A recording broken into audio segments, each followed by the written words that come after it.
Oke, Assalamualaikum warahmatullahi wabarakatuh. Selamat sore. Waalaikumsalam warahmatullahi wabarakatuh. Sore juga. Oke, sebelumnya perkenalkan saya Vanessa Bani. Saya merupakan mahasiswa Fakultas Psikologi angkatan 2022 yang akan menjadi coach Anda pada sesi kali ini. Sebelumnya bisakah Anda memperkenalkan diri terlebih dahulu? Baik, bisa. Terima kasih sudah mengizinkan saya. Nama saya Andi Nurfadla Roskar, umur saya 20 tahun. Oke, baik. Biasanya saudari Andi Nurfadla Roskar biasanya dipanggil apa? Dipanggil Ila saja. Oke, baik, saudari Ila ya. Sebelumnya kalau boleh tahu nih, bagaimana sih perasaan Anda akhir-akhir ini? Perasaan akhir-akhir ini tuh karena apa ya? Di akhir semester ini tugasnya banyak, apalagi laporan, apalagi mempersiapkan ujian jadi agak melelahkan. Ditambah tugas yang bukan menumpuk sih, cuman tugas yang tiba-tiba langsung banyak, deadline-nya berdekatan, jadi agak kelelahan dikit. Oke, jadi Agak dikit sih, banyak banget. Oke, baik. Jadi akhir-akhir ini memang agak lelah karena banyaknya tuntutan akademik yang Anda rasakan. Oke, baik. Nah, sesuai dengan yang saya kirimkan kemarin mengenai agreement kita untuk sesi coaching pada hari ini, di mana saya sudah mengirimkan agreement melalui WhatsApp kemarin ya. Jadi, apakah saudara sudah membacanya? Saya sudah baca dan sudah baca. Oke, sudah baca ya. Nah, bagaimana nih mengenai agreement-nya? Apakah ada yang ingin ditanyakan atau saudari sudah apa? Agreement yang kemarin yang dikasihkan itu menurut saya pahami. Oke, sudah paham ya. Oke, baik. Jadi mungkin langsung saja kita mulai sesi coaching kita pada hari ini. Mungkin nanti waktunya sekitar 20 sampai 25 menitan ke depan. Oke, baik. Pertama-tama sebelumnya bisakah Anda kalau boleh tahu nih apa sih tujuan saudari mengikuti sesi ini?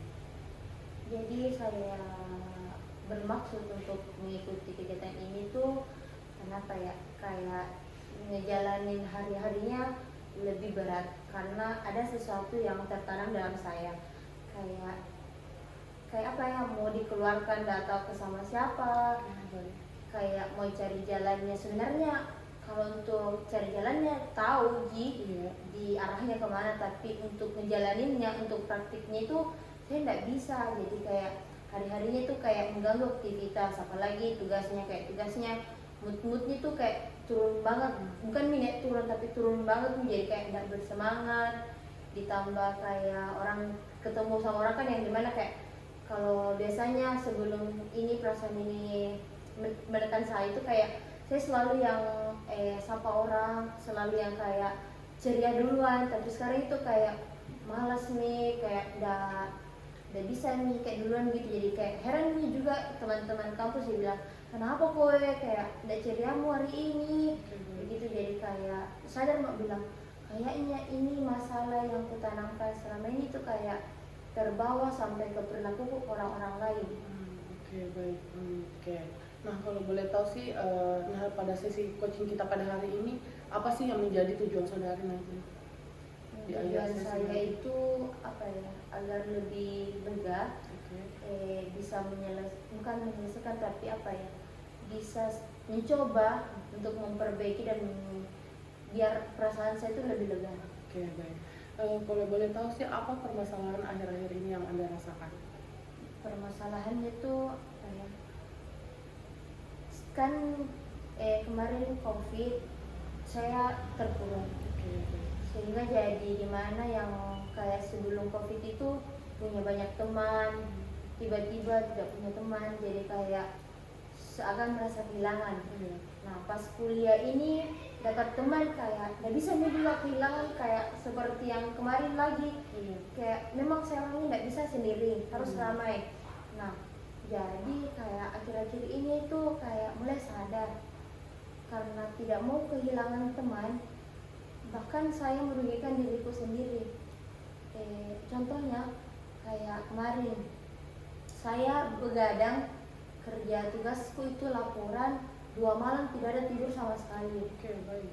Nah setelah selesai laporanku teman-temanku kayak berbondong-bondong nih ke saya semua minta bantuan. Oke lah kalau aku bantu, tapi kayak gimana sudah diajar nih satu kali, maksudku saya bantu nih temanmu yang lain yang sudah aku ajarkan, kayak jangan nih ke saya terus karena capek kak, ini waktuku yang kemarin ku siapkan, sedangkan dia yang 2 hari sebelumnya santai-santai bahkan ku lihat di sosial medianya, bahkan pergi di mall, pergi nonton, pergi jalan-jalan, baru saya ku siapkan itu waktu libur yang kemarin untuk belajar. Jadi pasnya saya lihat itu kayak wah, kayak nggak mood sekali mbak di situ. Baru yang paling parahnya lagi kayak kemarinnya sebelum deadline, kan ada deadline itu 10 paginya besoknya, itu temanku kayak tiba-tiba, halo Ila gimana kok, dia bilang mak di rumah toh, bilang boleh kak minta tolong diajar ini, bilang boleh Ji. Jadi kukira saya kayak video call kak atau telepon toh, ternyata dia OTW ke rumahku, dan pas sudah di OTW baru bilang OTW mana ke rumahmu, tanpa persetujuan Anda. Iya, jadi kayak hah, bahkan kan numpang kak juga sama kakakku, dan ada juga iparku, jadi kayak tidak enak juga sama keluarga, tiba-tiba datang.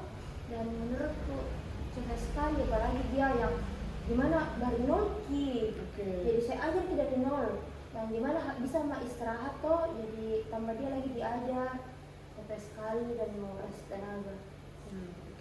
Tadi Anda katakan bahwa kayak memang Anda selalu mengiyakan bahwa setiap ada teman Anda yang ingin minta bantuan, pasti Anda mengiyakan permintaan teman Anda. Nah, kalau boleh tahu nih, bagaimana sih cara Anda, bagaimana Anda memposisikan diri untuk kayak, apakah ada cara Anda untuk menolak ketika Anda betul-betul tidak bisa? Sebenarnya kalau untuk di pikiranku caranya ada, kayak bilang saja capek kah atau mau gak kemana, ada sih kayak sudah itu susun rapi di pikiranku. Kalau misalkan malam itu aku susun nih, kalau ada minta bantuan bilang mak ini, tapi pasnya langsung kayak minta tolong, oh iya ayo nih, oh iya boleh ayo nih, kayak gimana seharusnya pulang mak bisa istirahat, seharusnya bisa kayak juga, kayak kan memang saya butuh kayak juga ngecas sama orang, kayak butuh kayak juga ngecas diriku sendiri, kayak suka kayak juga jalani sendiri, tapi itu nggak bisa kupakai karena untuk tolong orang. Apalagi tambahkan lagi kan rumahku agak jauh, ada temanku agak dekat rumahnya, nah kayak selalu tiap hari mau dijemput, tapi masuk saya tuh karena jauh kak, supaya ada juga kebantukan kak, kau yang bawa motor kalau lagi capek kak toh bisa juga dia naik motor, tapi lama sekali jadi kayak itu ya bikin lelah kak. Ya ikhlas sih sebenarnya, cuman ya bantulah saya sedikit saja. Baik. Tadi Anda mengatakan bahwa teman Anda memang Anda biasanya kayak merasa kalau misalnya kayak ada hal-hal yang kayak tadi dibonceng, kayak Anda merasa ingin dibonceng juga karena kayak agak lelah, tapi ternyata teman Anda tidak peka begitu. Nah, kalau boleh tahu nih, untuk permasalahan ini, apakah saudari ini apakah saudari punya titik batasan yang merasa bahwa Anda bahwa saudari kayaknya harus kasih space untuk diriku deh, atau bagaimana? Nah itu yang sadar kak, karena kayak orang tegur nih kayak berubah kak, kayak tidak ada nih semangat hidupku, kayak ya kata-katanya tidak ada semangat hidupku, jadi kayak benar mas sadar, oh iya kayak apa ya, kayak kusiksa diriku, kayak orang yang kupedulikan untuk orang yang kulakukan, tapi ternyata sayanya nggak bisa, maksudnya ikhlas, cuman kayak ada juga tekanan dalam diriku bilang nggak mampu kak bantu, nggak semua orang bisa bantu, dan nggak sejago itu ya juga sebenarnya. Bahkan toh yang paling parahnya kemarin saya kan juga belajar sendiri, betul atau tidaknya nggak tahu. Nah ada kemarin kesalahan diinfokan, bilang harusnya formatnya itu begini, memang formatnya baru datang, tapi kan selesai mak dan semua ini laporan itu diikuti, otomatis saya disalahkan toh, jadi saya yang bikin sendiri, kenapa kau salahkan kak, kau yang meminta, bukan saya yang serahkan ke kamu. Jadi itu titik kayak kenapa bisa sampai segitunya. Oke. Oh, berarti memang Anda ada di titik bahwa Anda disalahkan oleh teman Anda. Nah, oke. Nah, setelah Anda mengalami hal tersebut, kayak Anda disalahkan, apa sih yang apa perasaan Anda setelah mendapat tindakan tersebut dari teman Anda? Karena mungkin bisa dibilang lagi sensitif lah juga. Oke. Seharusnya kayak biasanya walaupun itu sedikit tuh kayak masih bisa aja lah. Oke, biarkan nih lewat gitu, tapi ini karena ada nih rasa sensitif kok kayak kenapa kok sih begitu kak. Bahkan ada nih apa ya, emosiku kayak nangis sendiri untuk mengeluarkan itu. Dan yang karena dari saya itu tahan, saya bentak, salahku memang bentak, kayak bilang bukan salahku, kenapa kayak emosi mah juga karena disalahkan toh, bukan salahku, kalau mau aku belajar aku sendiri. Tapi itu orang-orang kayak langsung dia juga kayak apa di mukanya langsung beda. Jadi itu udah kupikir terus gitu. Nah, oke. Tadi Anda katakan bahwa kayak ketika Anda betul-betul di titik lelah, Anda betul-betul sudah mengeluarkan emosi Anda. Nah, setelah Anda mendapatkan respon seperti itu dari teman-teman Anda bahwa kayak kan Anda mengeluarkan perasaan Anda, tapi ternyata respon teman Anda kayak kurang dan jadinya Anda jadi kepikiran. Nah, bagaimana tindakan Anda selanjutnya ketika Anda paham bahwa ternyata begini, ternyata teman Anda meresponnya dengan hal tersebut? Tindakanku karena sadar mak yang dimanfaatkan, tidak ada hubungan timbal baliknya. Kayak mulai menolak walaupun masih mencoba, walaupun saat ini tidak ada yang berhasil percobaanku untuk menolak. Dan mulai kan itu HP ku nggak saya baca, memang chat telepon langsung itu pun beberapa kali dia telepon baru saya angkat. Mungkin itu tindakan awalku untuk mengurangi itu. Oke, baik. Jadi itu tindakan Anda ya. Oke. Selanjutnya nih, kalau boleh tahu sih bagaimana cara Anda untuk menghadapi ketika ternyata di depan atau selanjutnya ternyata masih ada teman-teman Anda yang datang kepada Anda. Apakah Anda masih menerima atau bagaimana? Kalau misalkan di kedepannya kan ada dibilang balas budi. Nggak enakan nggak kalau misalkan dia tolong satu kali bakalan ingat gitu terus jadi nggak bisa kamu menolak, kecuali mungkin kalau orang-orang yang nggak pernah mentong bantu saya, mungkin akan berusaha menolak langsung. Baik. Oke, jadi Anda akan memposisikan bagaimana kondisinya nanti ya. Oke. Pertanyaan selanjutnya saya ingin bertanya bagaimana sih saudari mengelola perasaan atau emosi Anda ketika menghadapi hal-hal tersebut?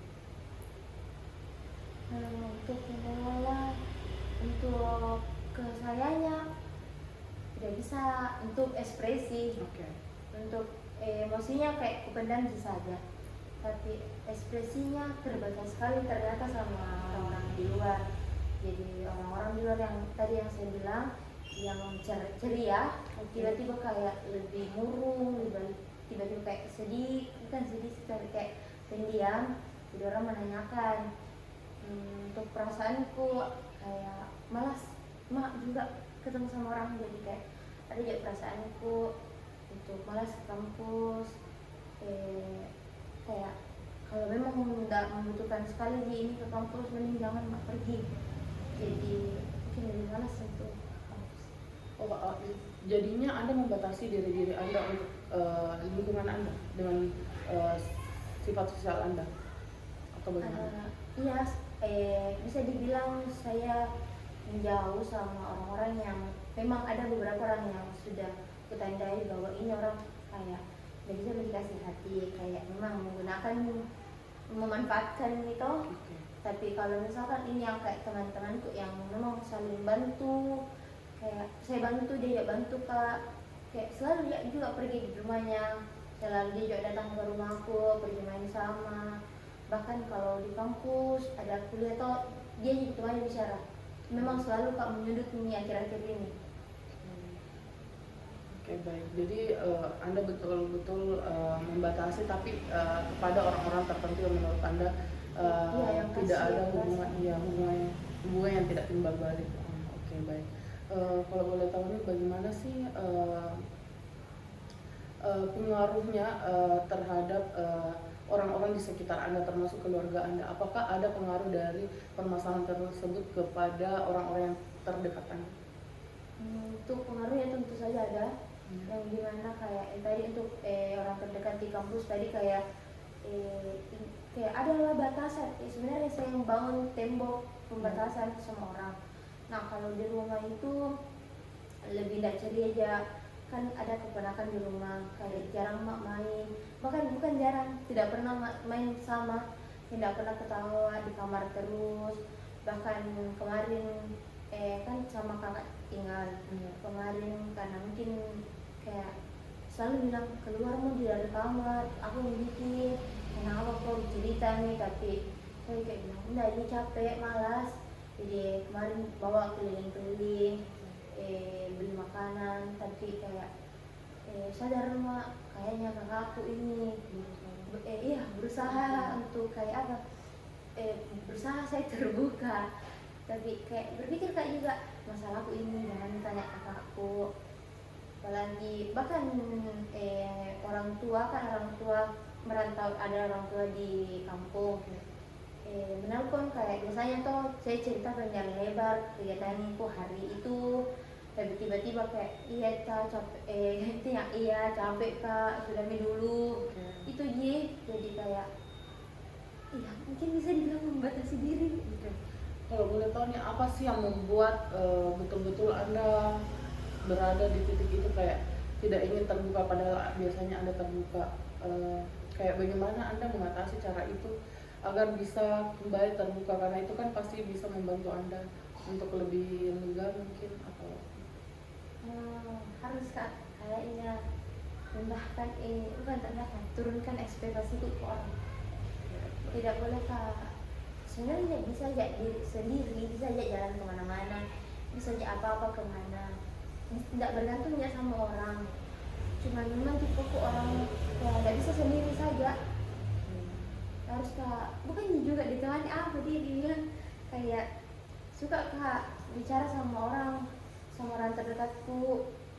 Nah baru ekspektasi lah mungkin yang apa yang saya lakukan sama dia, ekspektasi itu juga dia melakukan hal baik ke saya, tapi ternyata tidak sesuai ekspektasi, bahkan kayak menurutku dimanfaatkan, jadi kayak ya mungkin turunkan ekspektasi sama orang. Oke, kalau boleh tahu nih, bagaimana sih titik ekspektasi sadari? Mungkin tidak boleh lagi menaruh harapan sama orang. Yang aku bilang kan tadi harus mandiri, tidak perlu cerita sama orang lain, bahkan untuk oversharingnya sama orang lain tidak usah nih, mungkin sama orang kalau curhat hal pribadi sama orang-orang yang betul-betul aku percaya, yang betul-betul kayak sama dia yang bisa aku ceritakan, tidak usah nih sama orang-orang yang kayak datang saat butuhnya. Bisa diceritakan seperti apa sih orang-orang yang datang pada saat butuh ini? Orang-orang yang datang saat butuh itu kayak yang minta tugas, minta diajar, misalkan ujian ada besok, diantar, dijemput, ditemani pergi toilet, hal-hal sekecil itu sebenarnya malas kak, karena saya sendiri kalau ke toilet sendiri aja nggak masuk, iya sendiri, baru dia kayak mau sekali ditemani, bahkan kalau bilang kak sama yang lain nih bilang kamu apa sama kamu kayak memaksa. Oh, jadi apakah ini orang-orang yang datang pada saat butuh ini memang betul-betul kayak hampir semua orang yang di sekitar Anda melakukan hal seperti itu, atau ada orang-orang tertentu? Orang-orang tertentu. Kenapa sih orang-orang tertentu? Dimana itu ini orang-orang yang saya maksud awalnya tidak pernah ya, bahkan untuk bicara dalam kelas itu tidak pernah. Tapi ketika nggak tahu bilang laporan udah selesai nih, nilai ulangan kemarin bagus, jadi semua nih mengarah ke saya minta bantuan, kayak telepon kayak itu HP ku bisa dibilang tiap menit pasti ada menelpon, kayak minta diajar, minta dikirimkan catatan. Maksudku ini effortku sendiri untuk mencatat, kayak apa sih, kayak ku usahakan untuk diriku sendiri, tapi kenapa kok segampang itu minta hasilku. Oke, nah sejauh ini menurut Anda nih dari skala 1 sampai skala 10, menurut Anda posisi Anda sekarang dalam mengatasi hal yang Anda alami ini, Anda berada di skala berapa? Untuk mengatasinya? Iya. 1. Oke, baik. Belum bisa saya atasi. Oke. Jadi kalau boleh tahu nih, bagaimana sih cara Anda, kira-kira apa langkah pertama Anda untuk mengatasi hal-hal seperti yang tadi Anda ceritakan? Kalau untuk misalkan lagi di rumah Kak, mungkin itu tadi yang bilang untuk tidak terlalu tidak terlalu pegang HP supaya tidak lihat chatnya, tidak membunyikan nada telepon supaya ada masuk. Kalau sudah di kampus mungkin kayak lebih menyudutkan diri, kayak misalkan di pinggir duduk.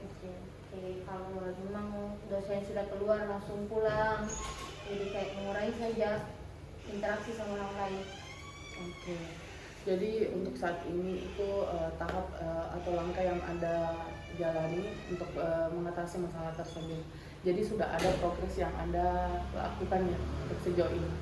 Progresnya iya, tapi tetap kepikiran dan buat saya juga tertekan. Kayak tidak enak sama orangnya. Nah, oke, mungkin itu saja untuk hari ini, untuk sesi kita pada hari ini. Mungkin kita bisa lanjutkan sesi berikutnya untuk membantu Anda untuk lebih bisa mengekspresikan apa yang Anda rasakan. Sebelumnya kalau boleh tahu nih, nah di akhir sesi ini bagaimana, apakah Anda merasa tujuan Anda yang di awal tadi sudah tercapai?